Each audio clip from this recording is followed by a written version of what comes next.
Salam hər kəsə. Demək, Elektrotek firmasının mikrovalnovkası modeli MV-ET 555 T3 Black. Black yəni qara rəng. Bunun proqramizasiyasına başlayaq. Aşağıdan yuxarı başlayayım elə. Daha tez istifadə etmək üçün ən rahat bütün mikrovalnovkalarda olduğu üçün buna da yerləşdirilir bu funksiyaya. Yəni məhsulunu qoydum içərisinə qızdırmaq üçün promoy, yəni bir dəfəyə qızdırma. Promoy startı verirəm, 1 dəqiqə vaxt verir. Vaxtı dəyişmək istəsəm, bu plus minusla. Plus minusu həm ekran saatını düzəltmək üçün, həm içində qızan məhsul vaxtını təyin etmək üçün buradan plus minusla yəni təyin edə bilirəm. Söndürmək üçün də, yəni qızıbsa söndürmək üçün təkrar start verdiyimiz düymə üstünə vururam, dayanır. Gəlir növbəti düymə, avto menyu.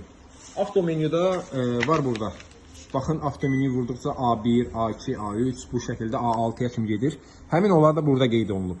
Yəni A1 düyü məhsullardır, A2 səbzədir, yəni tərəvəzlər, A3 ərişdə verməşli zad belə şeylər, A4 ət məhsullarıdır, A5 balıq, A6 isə toyuq məhsulları.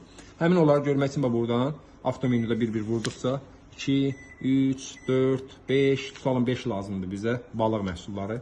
Bunu seçib buradan çəkisini təyin edirəm. Nə qədər məhsul qoymuşam, tutalım yarım kilo. Startı verirəm. Ona uyğun vaxt verəcək bizə. Gördünüz 6 dəqiqə. Mikrodalğanın gücünü zəif verir, vaxtı uzun verir ki, içərisi qızana kimi üzü bişməsin. Söndürmək üçün bir də vururam, üstündən sönür.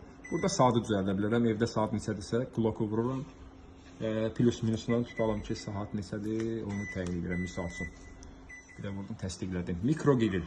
Mikrogrildə birinci vurduqda dalğanın gücünü göstərir, aşağıda da göstərir. Buradan mən mikrogrilleri vura-vura dalğanın gücünü dəyişə bilərəm. Yəni bu 70 yox, 700 sayılır. 500 və yaxud da 300 bu şəkildə dalğanın gücü. Yəni dalğanın gücü nə qədər zəif olursa, qızdırması bir o qədər zəif olacaq. Yəni uzun müddətdən istifadə etməlisiniz. Daha çox istifadə olunan bu ya 1000 ya da 700 olur. Sonra növbəti.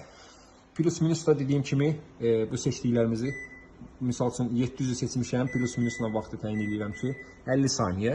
Startı verirəm, 50 saniyə ərzində başlayır işləməyə. Bunda uşaq kilidi də var. Prosta plus minusu sıxıb saxlayıram. 3 saniyə ekran sönür, yəni ekranda işıqlanma görmür. Zaten bu mikrovalnovkalar hündürdə olduğu üçün yəni uşaq əli dəymir. Yenə də istəsəz istifadə edə bilərsiniz. Plus minusu sıxıb saxlayıb ekran sönür. Əl vuranda isə təkrar açılır. Belə. Nəysə bişirmək istəyirəmsə, yəni grilli bişirmək üçün bunun üstünə qoyub bunu buraya yerləşdirirəm. Dediyimiz mikrogrill proqramında seçirəm.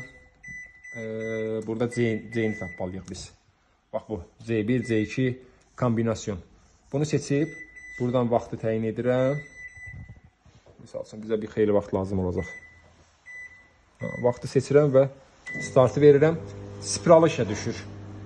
Burada iki funksiya var. Həm spiral, həm də mikrodalğaya da verib. Baxın, mikrodalğaya amma az verib də, yəni daha çox spiral işləyir burada.